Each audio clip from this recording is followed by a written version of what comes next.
Welcome back to What Arty Noobs with General Disturbance. This is a Dickermax. It's a Tier 6 premium German tank destroyer. It's located on the north spawn of Prokhorovka and it's under the command of Clean Sweeper Marksman. And this is the first of two battles featuring the Fat Max, as it's known. Yep, that's what Dickermax means. Fat Max in German. Well, sort of. It's very slow to move about and they thought it was overweight. Anyway, it's a 10.5 centimeter Kanonen gun, which as you know means it's an artillery gun mounted in a, well, it was supposed to be a custom made chassis, but towards the end actually some people say that, and especially the encyclopedia, that it was actually a Panzer IV hull that they used, and it was the Panzer IV-A, and they mounted the gun right in the centre and the engine was directly underneath the gun, and it was actually quite a tall tank destroyer, but it's got the second best gun depression for a tank destroyer in the game. In fact, well, for a German tank destroyer I should say, the other one being the Stur Emil, which has also got the same gun depression, so you have to wonder why they call it the second best when the Stur Emil's got exactly the same. Well, the gun is capable of doing 300 alpha, penetrating 227mm of armour with the premium rounds, with the standard rounds that will go through 169mm. Now the thing is, this gun is, oh, missed that one. It's fairly tall as a tank destroyer, which obviously kind of defeats the object, because you don't want the enemy to find you or see you.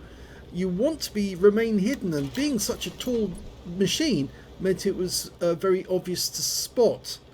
But there's a reason why the gun was very tall. Obviously the engine was directly underneath the gun, so they had to mount the gun high to actually fit the engine and underneath it.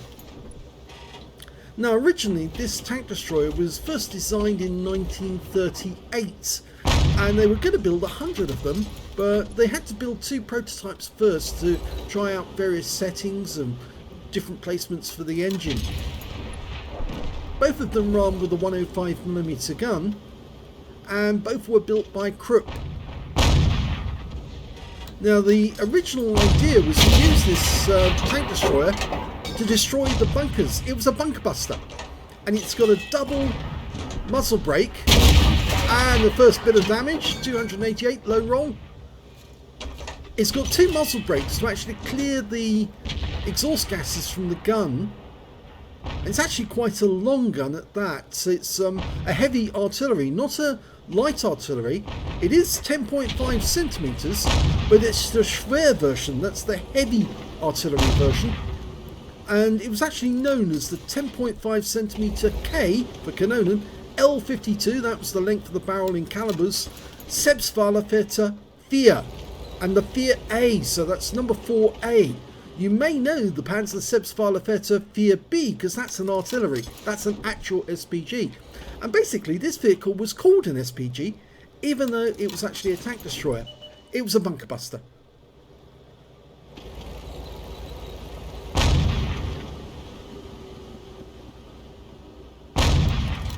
Now initially, oh, first kill! Got the Stug 3G, no problem. With the amount of damage this thing can do, it can easily take out an enemy tank if they've got fairly low hit points. He just killed the P-43 with one shot as well. Reload time's quite good. He's got 8.92 as the book reload. He's got it down to 7.72, so he's actually not a second off at least.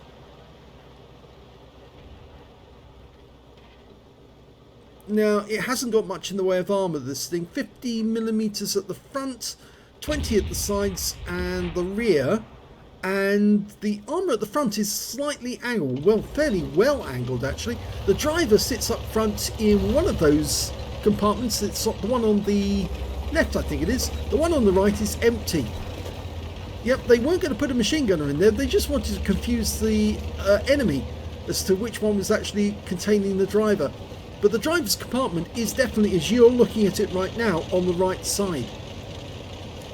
The commander and the gunner and the loaders were in the back in the compartment there. Okay, he's lining up a shot on the KV-1. Now initially they sent these two vehicles for testing, and they sent them out actually in Operation Barbarossa to actually test them against Soviet tanks in the field. Oh, here comes the Churchill 7. Yep, went straight through him with a high roll. He's loading another APCR. It's going to be expensive towards the end. Easily through the side of the Churchill 7. He is getting close though, but I don't think you can see where Clean Sweeper Marksman is. Now, initially, one of the Dicamaxes was actually on march towards the enemy forces, and it caught fire. It was a very hot day, and one of them just caught fire. It appears that somebody may have been having a crafty cigarette up front, and well, the ammunition caught fire and the thing blew up. Luckily the crew got out of it first, because it did catch fire, and they saw the fire and thought, well, get the hell out of here quick. He's just got a 4th kill, going for the KV-1. So unfortunately one of them was lost without actually getting any kills whatsoever, but the second one was actually very successful. It not only killed KV-1s, it killed T-34s, but they weren't certain that it was actually able to penetrate these tanks or just knock them out by disabling them. That's a nice kill. That's 5. They sent it back to Germany to have a look at it after it'd seen some action, and there's pictures of this very vehicle, or the vehicle that's was operated by the, I think it was the 521st German Panzer Group, and it's got on the first pictures when it came back for its repair, it had 7 rings of kills on the front of the vehicle. It was sent back into action alongside a Panzer Selbstfahrerfähre 5, and the 5 is the Sturm Mill. In fact, the name Stur means stubborn, whilst this one, being Fat Max, obviously was the fat one. In actual fact, they named this very vehicle and they called it Brummbär, and that's not to be confused with the Sturmgeschütz or Sturmpanzer Brummbär, which is a totally different vehicle. Brummbär means grouch in German. When he's down to his last round of premium ammo, but he's now got 5 kills, 1 short of a Top Gun, and it looks like he's got 20% of the enemy hit points in total.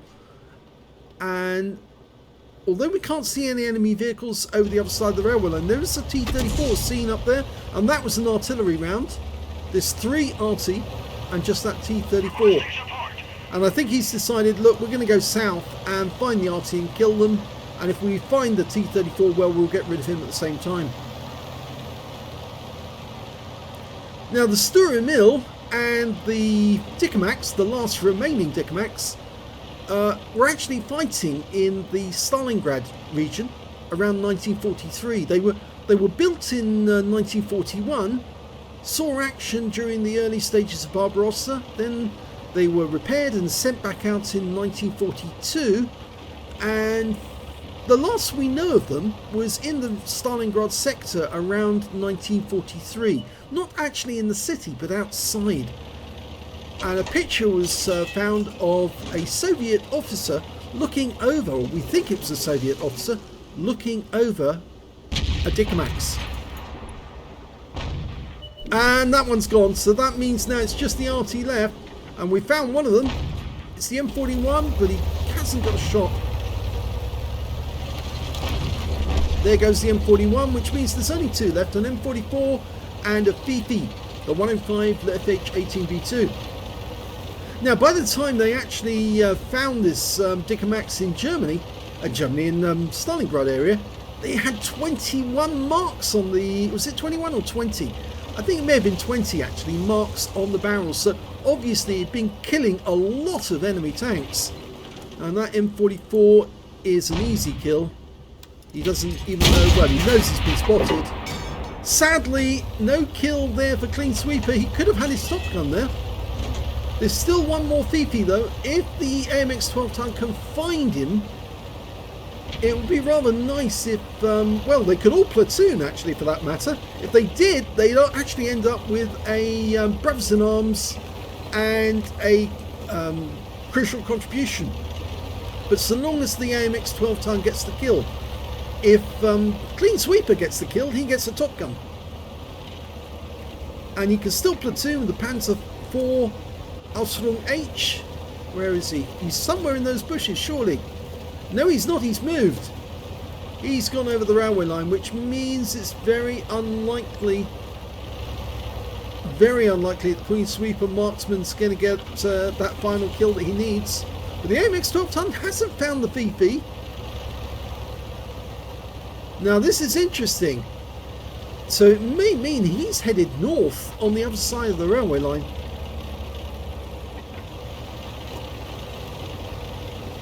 Now the Dicamax they found outside Stalingrad actually had damage to the front of the vehicle, so it looks like it actually did get hit by an enemy tank that it probably took out, and the shell penetrated through the frontal armour and they had to weld it over and clear it up. But when they checked the vehicle over, it was basically abandoned, so it looks like somebody did manage to put it out of action finally, so it couldn't be used anymore, and the crew just deserted it. Most people don't particularly like the Dicamax, mainly because it's very difficult to play, because it's very easy to... It's got a very tall profile and it's very lightly armoured, which means it's very easy to kill if you can get a shot into it.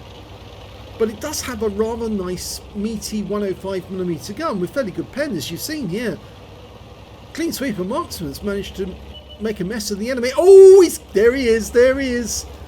Oh, he so wants this kill. Well, he gets one in. I hope he doesn't get... Oh! Misses out on the kill. The Panzer IV-H takes that one. They both end up with 5 kills each. 2/3 of the enemy hit points. Two-thirds of the enemy tanks. So that one did end with a victory, but not exactly the result that Clean Sweeper Marksman wanted. But let's have a look at the second battle and then we'll look at the results. And here we are on the second game, and this time round we're on the south spawn of Steppes. It's still Clean Sweeper Marksman, still the same Dicamax.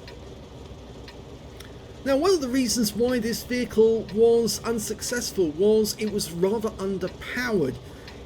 The actual weight that they went into battle with was something like 27 tons, 26.7, and it can only carry 26 rounds of ammunition. And to actually carry more ammunition, they actually had to load that ammunition in boxes and stow it in the vehicle. And that's probably what happened to the first vehicle that actually was destroyed. That one of those boxes probably caught fire, and that's why the thing was lost. You can see the gun is slightly mounted slightly to one side in the vehicle. It's not quite central. But the big problem with this vehicle was it was lacking in power, and that's because it had to use a smaller engine than they'd use in the Panzer IV just to fit it into the vehicle. So it was fairly slow, and it had a slow traverse. The gun mount could only go 8 degrees either side of the centre line, which meant of course you had to turn the vehicle if you wanted to get shots on a target outside its range.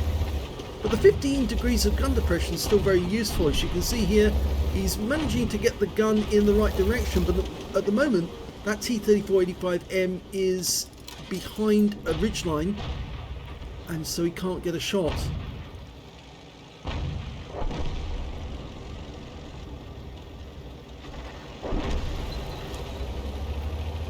Now, seeing as it's fairly slow to move about, that makes it slightly vulnerable.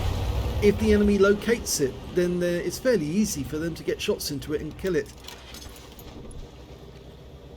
There you can see that double muzzle brake at the front. Originally that wasn't going to be a problem, because although it produced a lot of smoke every time it fired, the smoke really was secondary factor, because it was going to be firing at bunkers. And bunkers, although they fire back, it wasn't so much of a problem because they weren't like tanks that they would fire back fairly quickly, whereas a bunker, if you hit him from the right angle, he wouldn't fire back at all, and you just blow up the concrete. So they weren't worried about the amount of smoke that the gun would give out on that double muzzle brake. Of course, as you know, with a muzzle brake, the smoke goes sideways out the front of the vehicle, not frontwards. If the smoke goes front, you can't see your target.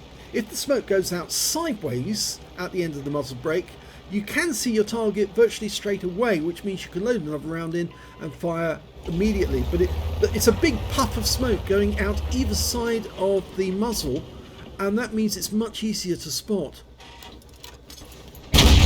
Ouch! Now that one went right over the top of the VK, but his 6th sense didn't go off. Now, funnily enough, the VK3601H was the vehicle that donated the hull that was eventually used for the Stura Mill. It uses that particular chassis, but it was the Panzer IV that was supposedly the one used to donate the chassis to this vehicle, but, well, the Wargaming Wiki says that no, it was a custom-made hull, and the Tank Encyclopedia says no, it was a Panzer IV. I don't know which one to believe, but I rather think that if it was built in 1938, it more than likely was a Panzer IV, but one of the early Panzer IVs. Okay, he's got a Panther hull there, which should be able to penetrate. It's going to come around that corner. He'll probably want to go after that VK, because the VK is a Panther prototype. Ah, lovely got. That's a high roll, 305. And he can see us. Yep, he's firing in this direction. We just took a round from a T-78 90mm gun. He needs to move out of this position or he will get wrecked. Remember, the 90mm does 240 alpha. They'll take 3 shots to kill us. He's firing at that T-20. Now, can he get a shot at the E-25? Yes, nice shot. High roll, 317. Unfortunately, we lost the VK, and the Panther and the E-25 are now moving. But I think they're in that little pocket where the cap normally is on a encounter game. We're 3 tanks down on the enemy, and we're the only tank on this side of the map. And that's time to go defensive, because if you stay up there high, you're going to be receiving shots from a lot of enemy tanks, so you need to go low or return to the back of the map and go into that very, very good defensive position that Wargaming puts in the map at grid square K0. Well, it's actually K9, but you can see how slow this vehicle is to move about 40 kilometers an hour forwards, 12 backwards. As I said, it's a D-rated engine, it's slightly less powerful, about not quite as much powerful as the Panzer IVs. Okay, here comes the Panther. Hopefully our teammates will spot him, and they've started hitting him. Nice shot! Gets one in, but now that Hellcat's turned up and he could have a 90mm gun, we don't know. Took a round from the enemy Arty, it's a splash. We're stunned. Oh, that's good. That was an SU-8 taking him out, but where is the enemy? Oh, well, the Panther's been killed, so it's just that E-25, but be careful going around the corner. The E-25 could be up on the hill. If I was an E-25, that's where I'd be right now, sitting up on top of that hill, looking for whoever's firing. This is a good defensive position for the moment, but oh, well, we've got somebody on our team moved into that position at K9. It's the Super Hellcat. And he's probably the better one to be up there because, of course, he's got a turret, which means he can turn in most directions. We have to turn our vehicle and to get it to aim at the enemy. And here they come. T-20 first. Nice. Gets a round in. 260. Pull back. That's it. Nice. T-20 goes down to the Super Hellcat. E25 managed to sneak around. He wasn't up on the hill. Oh, and he nearly flipped. And oh dear, here comes the T78 that hit us earlier. He tries a quick snapshot, but he hasn't got a very good gun depression compared to us, so we can go up over the rise. Puts one round into him, but he took a round back for 203, low roll. We're down to 18 hit points. We can't afford to take another shot, and there is the enemy Dicamax. He wants that one. He gets a very high roll with that one, and he's using the HE rounds, which have got much more alpha. They'll do 380. Oh no, not too high. We're dead for it. Everyone get out. That's what I was worried about. T78. Well, the Dicamax did take a lot of damage, and the Super Hellcat gets revenge on the Dicamax, but unfortunately he gets taken out by the AMX-13 F3 on the enemy team, and that means the T78 is now free to wander around killing the Arty, although he just took a round from a Burt.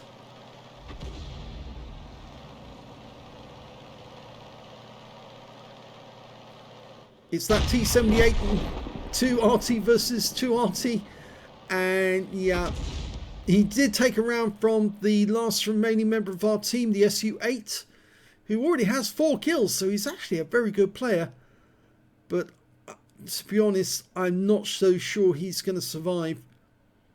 All the T78 has to do is spot the SU8, and then his teammates in the Arty can take care of him. And he's decided instead he's going to cap. Nope, he's decided to kill all. So he's chasing after the SU8 right now. Unfortunately, we're not following him. It's a mistake I make often in my games. I forget to click onto the next vehicle so we can watch the action. I used to criticise people in the past. I don't do it now because I make the same mistake myself. And we can see the T78's found the SU8. And, well, he managed to kill him. And that is the end of the game. So sadly, this one was a loss. So let's have a look at the end of battle stats for this one. And here's the end of battle stats. And the first battle was the first ace tanker for Clean Sweeper Marksman in the Dicamax. You can tell it's the first one because he's got scrolls underneath. He also managed to get a sharpshooter for getting 10 or more consecutive hits on the enemy. A fighter manager getting at least 4 kills. He ended up with 5. If you remember, 2 members of the team got 5 kills in that one. And he also got a master gunner for getting 5 armor penetrating shots in a row. A fire for effect for doing more damage than the hit points of his own vehicle. And yes, he did pick up a high caliber for doing the most damage in that game. His win rate from the battle was 10,235, which is very good CPU income standard. Let's have a look at the team score. There you go, 2,947 hit points of damage. The next high scorer being the Panzer IV Aslains H, who managed to get 1,657 hit points. And the third one was the enemy Fifi, got 1,389. As you saw, managed to get all the way to the north of the map, unspotted by the enemy. So he managed to sneak up there, but unfortunately he was found in the end. When it came to kills, it was shared between Clean Sweeper Marksman and the Panzer IV-H, who managed to get 5 kills apiece. It's a pity they didn't platoon with the AMX 12-ton. They would have had a crucial contribution, even if they didn't get the Brothers in Arms. But they didn't platoon, and I think that may have been down to the fact that they couldn't because the Panzer IV-H was already in a platoon. And at least according to that, it says he was in a platoon. But I don't see who he was in platoon with, because it says number 2. But yes, it doesn't show which one he was actually in platoon with. So anyway, what we can see is that he did get an Oskins medal and a Pascucci. So very well done by him. When it came to base XP, we can see that the highest scorer was Clean Sweeper Marks with 1,161. 1,057 went to the Panzer IV-H, and 557 went to the AMX 12-ton, the last one alive, and he got a Confederate out of that game. The MT-25 also got a Scout. Clean Sweeper got 16 shots fired, 13 direct hits and 12 penetration, 1 splash, damage of 2,947 hit points, of which 1,872 were up more than 300 meters. So you can see this gun does shoot rather well at long range. 1 enemy vehicle spotted, 8 enemy vehicles damaged, 5 killed, and 575 hit points of damage assist, I think that is, not spotting assist. He earned 71,714 credits in the game, and after ammunition resupply, and he did fire a fair amount of premium rounds in that game as well. In fact, he didn't need to, because he could probably penetrate most of the enemy tanks with just standard ammo, but he still ended up with a profit of 8,814 credits. 1,741 XP, 523 because this is a premium vehicle. It was actually part of a marathon that they had quite a long while ago. I think it's at least 3, maybe 4 years ago. And he earned 2,264 experience points altogether. So that was the first battle, and quite a good success at that. The very next battle was this one. I think you can actually see that there is a slight difference in time. This one took part on the 31st of January at 3:12. The next one, 31st of January at 1:43. So, yep, slight time difference between the two, but on the same day. And in the second battle, I'm afraid it was a defeat, but he did manage to get a second-class tanker, even though he was defeated. Didn't get any kills, but he did get a fire for effect for doing more damage than hit points to his own vehicle. And he got a win rate of 3,981. He did 2,691 hit points of damage. Wasn't the highest damage in the game. That was the Jagdpanther on the enemy team. Got a high caliber for 3,138. And the next high score after that was the SU-8. Last person alive, 2,085 on our team.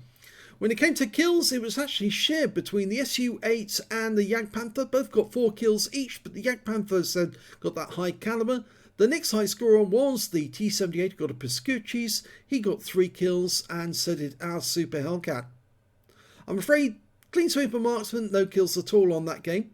But when it came to base XP, it was the Jagdpanther who did the best with 1,207.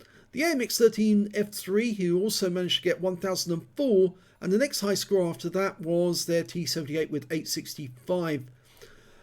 You can see that the SU-8 managed to get 833, so he wasn't a slouch. He was actually doing very, very well. And also we can see that Clean Sweeper Marksman actually came in 5th place on XP, even though he was on the losing team. He fired 15 rounds in this game, got 11 direct hits and 8 penetrations, 1 splash. Damage of 2,691 hit points, of which 636 were at more than 300 meters. 3 hits received, and all 3 were penetrations. I'm afraid, yet he was on the receiving end of 90mm rounds from that T-78, and I did say he would only take 3 shots really from a T-78 to finish him off. He did get a bit of splash from the enemy Arty as well, which didn't help, and that was their best player, or one of their best players, so it's not surprising that he was hit. He spotted 5 enemy vehicles, damaged 6 of the enemy, didn't get any kills, but got 796 hit points of damage assistance. He earned 70,472 credits from the game, and after repair, ammunition, resupply and consumables, still made a profit of 1,482 credits. 1,131 XP, 339 from this being a premium vehicle, took away 1,470 experience points, and that was a losing game. So you do well even on a losing game in this vehicle. And it is possible to do a lot of damage, but sadly, yeah, I'm afraid in this one, towards the end, it was the fact that T-78 kept putting rounds into him, and he went up high onto that mound, and that's when the T-78 got a chance to put him out of action. He was so keen to take out the enemy Dicamax, he forgot that the T-78 was still there, and it didn't take much for that T-78 to put one more round into him to get him out of the game. So a bit of a pity on that, but well, I suppose really the rest of the team were falling apart as well anyway. So 2 really good games by Clean Sweeper Marksman, showing you that the Dicamax is actually quite an effective arty. I know some people like to joke about it and call it the Dick Max. Yes, Klaus, it's not a bad tank destroyer if you handle it correctly. As you can see here, you can get an ace tanker, you can get the high caliber. It does do a lot of damage, but try using standard rounds because it's a lot cheaper and it does pen. It's got fairly decent penetration. Remember, it's got a higher caliber gun than the 90mm gun, and with 300 alpha, yes, you can take down a lot of enemy tanks with just a few shots. So well worth trying. If you enjoyed that replay or this replays, please give this video a like. do subscribe to our channel, leave a comment down below because it feeds the algorithm, and thank you for watching.